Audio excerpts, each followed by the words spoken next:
हिंदू धर्म को इसलिए सनातन धर्म कहा जाता है क्योंकि यही एकमात्र धर्म है जो ईश्वर, आत्मा और मोक्ष को तत्व और ध्यान से जानने का रास्ता बताता है।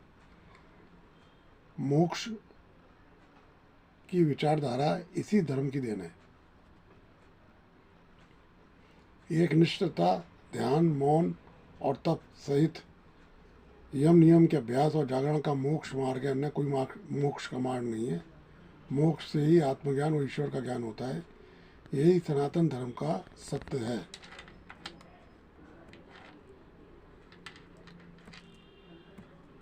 सनातन धर्म की बात चली आ रही है तो आज आपको एक बात और भी बताते हैं कि एक समय ऐसा था कि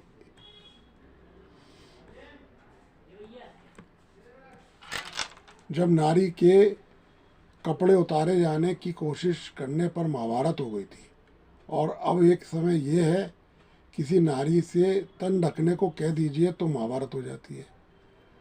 सनातन धर्म के बारे में तो विचार अपनी जगह है। ये एक अलग, मैंने आपको एक उदाहरण दिया कि समय के साथ साथ लोगों की विचारधारा बदल रही है, और ये तय है कि हमारे धर्म को कोई भी नहीं बदल सकता।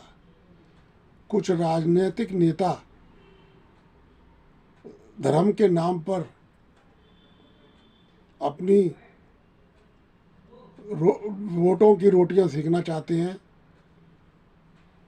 उनको अगर वो, उनकी स्थिति तो ये है कि अगर वो चाहें तो वो वोटों के लिए कुछ भी कर सकते हैं।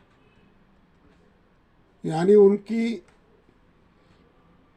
मानसिकता इतनी गिर चुकी है कि वो जब चाहे मुसलमान बन जाते हैं, जब चाहे हिंदू बन जाते हैं, जब चाहे है ना ईश्वर के बारे में गुणगान करने लगते हैं, जब चाहे यज्ञोपवी धारण कर लेते हैं, और जब चाहे विदेशों में जाकर भारत और भारत की धर्मनिष्ठा, सनातन धर्म और भारत की अखंड एकता को ठेस पहुंचाने के लिए उल्टे सीधे वाक्य कहने लगते हैं।